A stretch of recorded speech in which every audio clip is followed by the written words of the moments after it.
देखिए, अपने ऑफिस में भी नहीं, घरों पे लोगों के आके रिश्वतें मांग रहे हैं।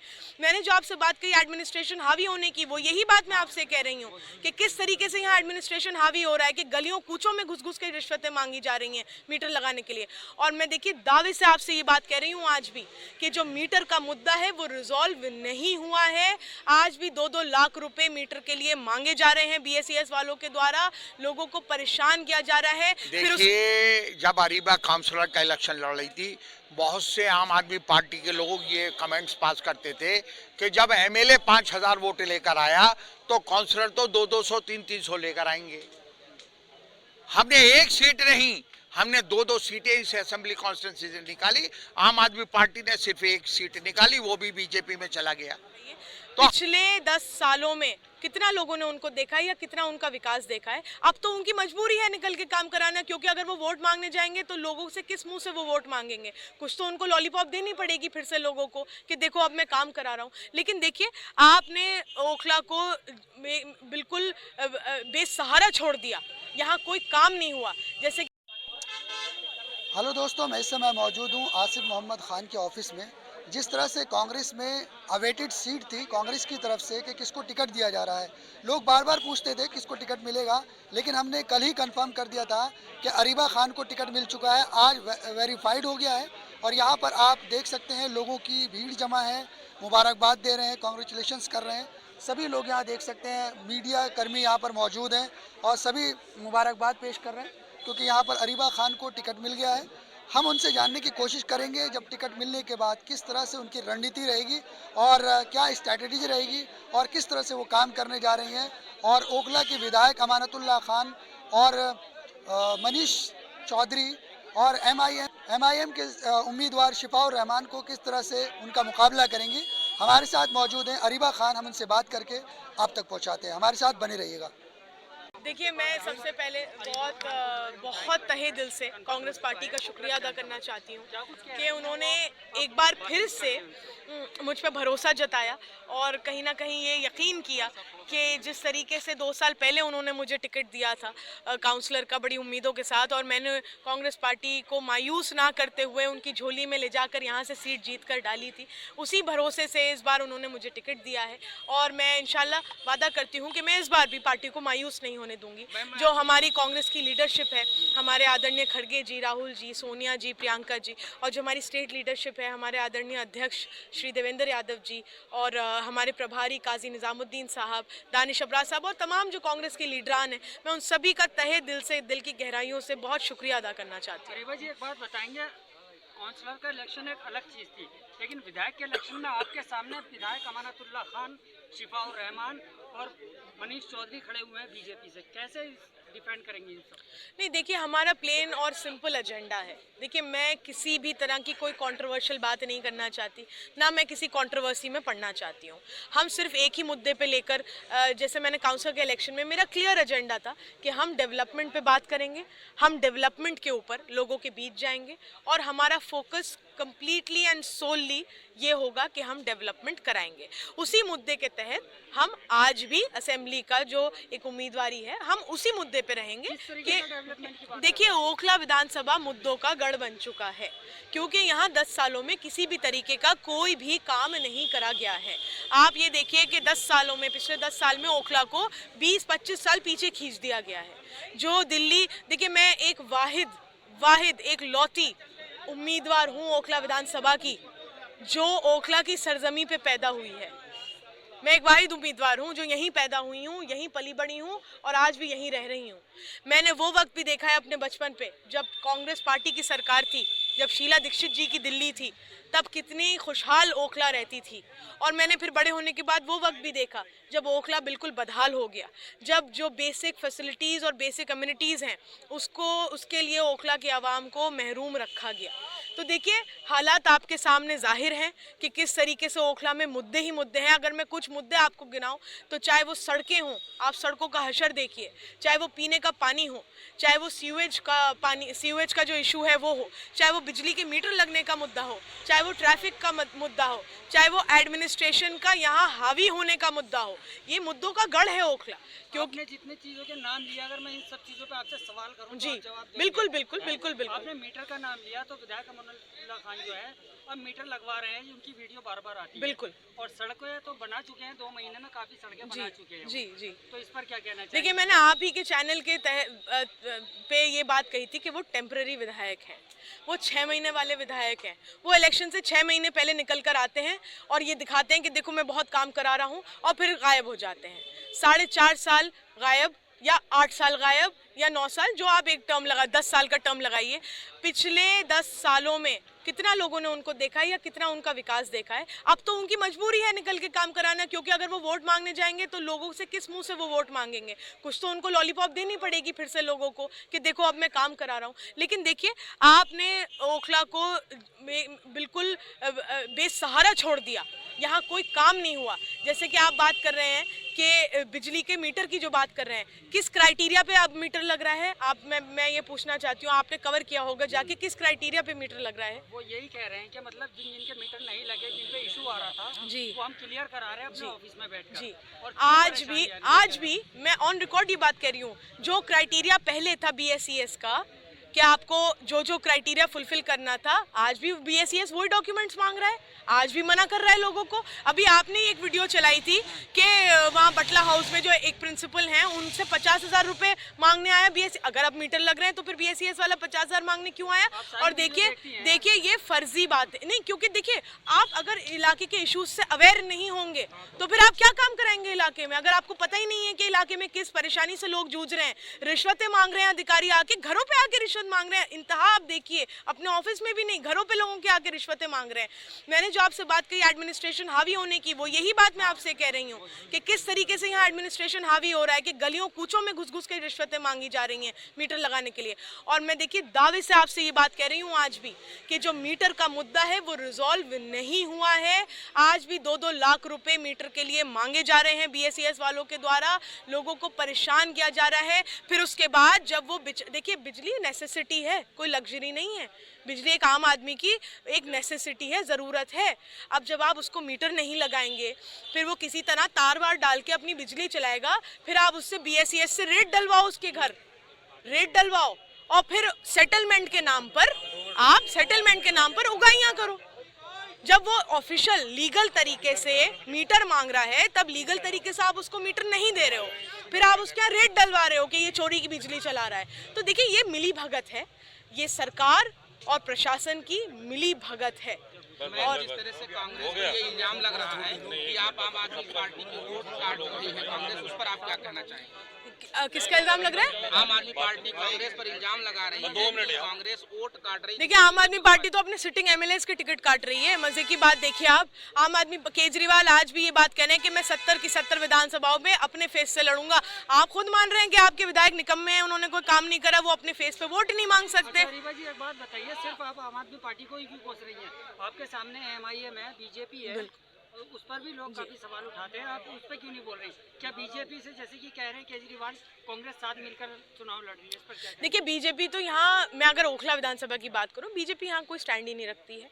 और BJP की आइडियोलॉजी से सब वाकिफ़ हैं कि वो किस संघीय आइडियोलॉजी से काम करती हैं, और वही पैटर्न आम आदमी पार्टी के केजरीवाल जी भी फॉलो करते हैं। उसके अनगिनत एग्जाम्पल हैं, एंटी मुस्लिम आइडियोलॉजी के केजरीवाल जी के अनगिनत एग्जाम्पल हैं, चाहे वो मरकज़ का मुद्दा हो, चाहे वो CNRC का मुद्दा हो, चाहे वो आपका अभी संभल जला, संभल में बच्चे मारे गए, बहराइच जला, किस मुद्दे पे केजरीवाल जी ने अपनी आवाज़ उठाई। अभी एक आदमी को टिकट दिया गया, नरेश यादव को, जिसने कुरान की बेअदबी करी, और सिर्फ बेअदबी का इल्ज़ाम नहीं, उसको कोर्ट ने गिल्टी, उसके इल्ज़ाम साबित हो गए, ऐसे आदमी को टिकट दिया इन्होंने। और इमामों की सैलरियां रोक रखी हैं। अभी एक योजना लेकर आए जिसमें पंडितों को, और उसमें भी इमामों को महरूम रखा गया उस सुविधा से, स्कीमों से। तो देखिए, ये तो बहुत क्लियर और सिंपल है। लेकिन जो आप बात कर रहे हैं MIM की, उस पर देखिए, मैं ये कहना चाहती हूँ कि जो शिफा भाई हैं, शिफा भाई देखिए मेरे बड़े भाई हैं, और उनकी जो एहलियाँ हैं, मैं उन्हें भाभी कहती हूँ, लेकिन वो मेरे लिए एक बहन समान है। और शिफा भाई निहायत शरीफ आदमी है। मेरी पूरी हमदर्दी, मेरी और मेरी पूरी फैमिली की भी पूरी हमदर्दी उनके साथ है कि जिस तरीके से उनको वो बिल्कुल बेगुनाह होते हुए उनको टारगेट कर रही है ये सरकार, और किस तरीके से उनकी फैमिली ने सफ़र किया है पिछले 4.5 सालों में, पौने 5 सालों में। लेकिन देखिए, मैं एक बात ये कहना चाहूँगी कि जिस वक्त CNRC का प्रोटेस्ट चल रहा था शाहीन बाग में, ओखला में, उस वक्त असदुद्दीन ओवैसी साहब कहाँ थे? जिस वक्त जामिया में लाठीचार्ज हुआ बच्चों पे, वहाँ शिफा भाई भी हुआ करते थे। उस वक्त असदुद्दीन ओवैसी साहब क्यों नहीं आए यहाँ पर? जिस वक्त जमुना पार में कत्ले-आम किया गया मुसलमानों का, उस वक्त ओवैसी साहब कहाँ थे? जिस वक्त शिफा भाई को अरेस्ट किया गया, उस वक्त ओवैसी साहब कहाँ थे? 4.5 साल हो गए हैं शिफा भाई को जेल में और उनकी फैमिली को सफ़र करते हुए। क्या 4.5 साल में ओवैसी साहब की हमदर्दी फूटी नहीं कभी किसी के लिए? और सिर्फ शिफा भाई की बात नहीं है, हजारों पॉलिटिकल प्रिजनर्स आज भी सलाखों के पीछे बंद हैं बेगुनाह, जिन पे UAPA एक्ट लगा है या और भी कोई फर्जी एक्ट लगा रखे हैं उन पे, जो बेगुनाह है। किसी के लिए भी क्या ओवैसी साहब किसी के घर गए या किसी से मुलाकात करी या किसी को लीगल एड प्रोवाइड करी उन्होंने इन 4.5-5 सालों में? जिस प्रोटेस्ट की बात करते हैं क्या आज वो, उस प्रोटेस्ट के वक्त वाहिद कांग्रेस पार्टी थी जिसके लीडरान स्टेज पे भी जाते थे और वहाँ प्रोटेस्ट में उन और ख़वातीनों के साथ भी बैठते थे, शाहीन बाग की ख़वातीनों के साथ, और वहाँ पे हर वक्त अपनी प्रेजेंस देते थे और ओखला की आवाम के साथ मजबूती से खड़े रहते थे। देर आए लेकिन आए तो सही, हम दे तो रहे टिकट। नहीं, देखिए वो आप अगर आप निकालने का काम करेंगे ना जेल से, तो आप उनको टिकट दे के इस्तेमाल मत करिए, आप उनको लीगल एड प्रोवाइड करिए। आप बैरिस्टर हैं, आपके पास रिसोर्सेज हैं। कांग्रेस पार्टी लगातार आज भी सलमान खुर्शीद साहब free of cost legal aid provide कर रहे हैं कई पॉलिटिकल प्रिजनर्स को। तो देखिए, जरिया होता है, अगर आप किसी की मदद करना चाहते हैं, आप सही जरिया तो पकड़ ही नहीं रहे मदद करने का, क्योंकि आपकी इंटेंशन मदद करने की है ही नहीं। आपकी इंटेंशन है अपना पॉलिटिकल एजेंडा पूरा करने की, जो वो कर रहे हैं। और देखिए, मानसिकता है उनकी, मतलब दिल्ली में 15 सीटों पे चुनाव लड़ा रहे हैं वो, तो किसको फायदा? देखिए, अभी तक उन्होंने दो टिकट डिक्लेयर करे हैं। मैं दूसरी टिकट की भी अगर बात करूं, साहब भी उनको आज याद आए के वक्त, उससे पहले ताहिर नहीं याद आए, ना उनके वो घर गए या से मिले, ना उनके फैमिली को सपोर्ट दिया उन्होंने इतने रिसोर्सफुल होने के बावजूद, ना उनको लीगल एड प्रोवाइड करी के बावजूद। तो देखिए, ये सब एक पॉलिटिकल और एजेंडा के तहत, और हम देखिए, हम शिफा भाई से बहुत मोहब्बत हैं, सिर्फ मैं नहीं। और देखिए, उनके साथ जो नाइंसाफी लगातार कांग्रेस पार्टी भी उठा रही है, और सलमान जैसे मैंने बताया, और देखिए, वो कांग्रेस पार्टी की पॉलिसी स्ट्रैटेजी होती है, जो भी उनका डिसीजन उन्होंने उस तरीके से काम किया। इंटेलेक्चुअल जो है ये मैं इसको एज ए चैलेंज एक्सेप्ट करता हूँ, और पार्टी के हाईकमांड ने, सोनिया जी, राहुल जी, प्रियंका गांधी, खड़गे जी का मैं शुक्रिया अदा करता हूँ। और मैं ये कह रहा हूँ कि उन्होंने हम पे इतना यकीन किया है, तो ये हमारी जिम्मेदारी है कि ओखला असेंबली कॉन्स्टिट्यूंसी में हम कांग्रेस के एक नुमाइंदे को चुनकर, यहाँ से कैंडिडेट को चुनकर, और ख़ास तौर से मेरी, क्योंकि मेरी बेटी है, मेरे कहने से अरीबा को, क्योंकि मैंने अपनी दावेदारी, सबसे पहले दावेदारी मेरी थी। पार्टी हाईकमांड ने बार बार मुझसे कहा कि एक बार आप सोच लीजिए, आप लड़ना चाहते हैं या अरीबा लड़ना चाहती है। तो मैंने इसलिए ये फैसला लिया अरीबा के हक में, क्योंकि ओखला के लोग कहीं ना कहीं ये महसूस कर रहे थे कि भाई यहाँ के चुने हुए नुमाइंदा हमेशा कोई कंट्रोवर्सी में पड़े रहते हैं, कभी जेल, थाना, चौकी, लड़ाई झगड़े। तो और उन्होंने, आम लोगों की ये डिमांड थी कि कोई फ्रेश कैंडिडेट आए जो सिर्फ डेवलपमेंट की बात करे। तो अरीबा को, क्योंकि वो पिछले 2 साल से भारत में रहे, अरीबा के से बहुत अच्छी तरह से वाकिफ है, और इसलिए अरीबा के हक में मुझे पूरा यकीन है कि अरीबा सिर्फ और सिर्फ डेवलपमेंट के मुद्दों को उठाएगी और एरिया में बेहतर से बेहतर डेवलपमेंट करेगी, और इंशाल्लाह मुझे पूरी उम्मीद है। और उसे 2 साल का कॉर्पोरेशन का तजर्बा भी है, उसे पता को किस तरह से ब्यूरोक्रेसी को टैकल किया जाता है, किस तरह से बजट लाया जाता है, किस तरह से काम किया जाता है। अरीबा कोई फ्रेश कैंडिडेट नहीं है, 2 साल से वो ऑलरेडी नुमाइंदगी कर रही है। वो सर, जो काउंसलर का इलेक्शन था वो एक अलग चीज़ थी, उस टाइम पर काफ़ी भारी मतों से जीती अरीबा खान, लेकिन इस बार विधायकी का इलेक्शन है, सामने अमानतुल्लाह खान है और शिफा और रहमान भी हैं। दूसरा बीजेपी के कैंडिडेट जो है वो काफ़ी मजबूत दिख रहा है, तो कैसे आप देखिए, जब अरीबा काउंसलर का इलेक्शन लड़ रही थी, बहुत से आम आदमी पार्टी के लोग ये कमेंट्स पास करते थे कि जब एमएलए 5,000 वोट लेकर आया तो काउंसलर तो 200, 300 लेकर आएंगे। हमने एक सीट नहीं, हमने 2 सीटें इस असेंबली कॉन्स्टिट्यूंसी से निकाली। आम आदमी पार्टी ने सिर्फ एक सीट निकाली, वो भी बीजेपी में चला गया। तो हम आज ओवैसी साहब आए, तो आपको पता होना चाहिए, एक बार शाहीन बाग में आए थे, एक बार ओखला हेड पर आए थे अपने काउंसलर को जिताने के लिए। तो यहाँ के जामिया नगर के आवाम से आप पूरे दिल्ली के आवाम को कंपेयर नहीं कर सकते। यहाँ बड़ा सूझबूझ का मुसलमान रहता है, पढ़ा लिखा रहता है। मुझे पूरा यकीन है कि जितने भी आप कैंडिडेट हैं उनमें अरीबा हाईली एजुकेटेड भी है, लोकल भी है, पैदा ही दिल्ली के अंदर हुई है और उसे 2 साल का सियासी तजर्बा तो बहुत लंबा है। जिस दिन से उसने पैदा हुई है उस दिन से घुट्टी में सियासत ही उसने देखी है, लेकिन नुमाइंदगी करने का भी उसे 2 साल का तजर्बा है। आसिफ साहब अमानतुल्लाह खान 2 बार के विधायक रहे और 10 साल उन्होंने काफ़ी ओखला को दिया है, जो भी दिया है। अब अरीबा खान नया है यहाँ पर, क्या लगता है वो टक्कर कर पाएंगी 2 बार के विधायक? मैं तो कह रहा हूँ अमानत से हमारी टक्कर ही नहीं। हम अमानत को टक्कर में नहीं मान रहे। हम बीजेपी से डरा नहीं रहे, हम बीजेपी से नहीं डरा रहे। मुझे डरने की जरूरत नहीं है ना ओखला के आवाम को। मैं ये कहूंगा कि डिवीजन हो जाएगा तो बीजेपी किसी कीमत पर नहीं जीत सकती। हर सेकंड पर बीजेपी रहे, अरीबा का और बीजेपी के मुकाबला रहेगा और बीजेपी का कैंडिडेट 50,000 वोटों को क्रॉस नहीं कर पाएगा। मोदी की हवा में भी बीजेपी का कैंडिडेट, जब 2 बार बीजेपी का हवा थी, मोदी की हवा थी, तो वो क्रॉस नहीं कर पाया था। जब मोदी के नाम पर 60,000 को क्रॉस नहीं कर पाया था, तो चौधरी है, मेरा ये मानना है कि वो 50,000 वोटों को क्रॉस नहीं कर पाएगा। वो भी अरीबा से बहुत पीछे रहेगा। बीजेपी से डरने की जरूरत नहीं है। और आप 1-2 दिन में ओखला में महसूस करेंगे। आपको मैं 3 या 4 दिन का टाइम दे रहा हूं। आप जब आवाम के बीच में जाएंगे, अभी तक कंफ्यूजन था, यही तय नहीं हो पा रहा था। कंफ्यूजन था कि फला को हो रहा है, फला को हो रहा है, फला को हो रहा है। लोग उन लोगों को जानते नहीं थे, ना चेहरे से जानते थे, ना नामों से जानते थे। तो वो जब ये सोचने लगे कि शायद अगर इस तरह का कैंडिडेचर उतरा तो फाइट नहीं होगी। उन्होंने तो मतलब अभी इतनी जल्दी सड़कें भी बनवा दी, पानी की लाइन बिछवा दी है, तो कैसे करेंगे आप? मतलब इतना काम करा दिया है उन्होंने, सीवर डलवा दिया। ऐसा है, एक गली में उसका स्वागत हुआ, हाथ डले, तो हमने हमारे एक दोस्त ने वहां गली में पूछा कि भाई तुमने तो उसका स्वागत किया गली में। उन्होंने कहा भागते हुए का लगोटा भी हाथ आ जाए तो लगोटा भी पकड़ लो उसका। ये तो हार ही रहा है, जाते जाते इसके गले में हाथ डाल के अगर हमारी गली बन रही होगी तो यार एक बार गले में हाथ डाल लो, इसके गली तो बच जाए। ये कई साल से खुद ही पड़ी है। बात कर रहे हैं 1 लाख वोटों से जीतने की दावा कर रहे हैं आम आदमी पार्टी वाले।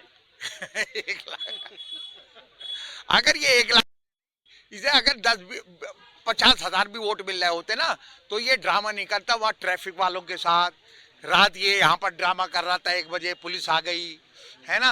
और आप ड्रामा कह रहे हैं, वो अच्छा कर रहे हैं ओखला वालों के लिए, पुलिस वालों तो कह रहे हैं जाम हटवाओ। अरे तो ये बात तो हम उससे कह रहे थे, कालका जी वाली असेंबली कॉन्स्टिट्यूंसी में जाके क्यों कह रहा है ये बात। ये जो ओखला हेड पे चालान कर रहे थे और जो गफ्फार मंजिल के मोड़ पे चालान करते हैं डेली, जो बटला हाउस चौक पे चालान करते हैं तेरे घर के पास, कम से कम ये बात उनसे पूछ लेता। 5-6 साल से चालान कर रहे हैं, यहाँ 9 नंबर पे कर रहे हैं। तू अपनी असेंबली कॉन्स्टिट्यूंसी में खड़े होकर पूछ लेना। तू स्टाफ पुलिस वाले से, जो असेंबली कॉन्स्टिट्यूंसी का स्टाफ जो है ट्रैफिक पुलिस का, उनसे तू सवाल पूछ रहा है। अरे तुझे सवाल पूछ रहा है, तू एमएलए सिपाहियों से पूछ रहा है ये बात।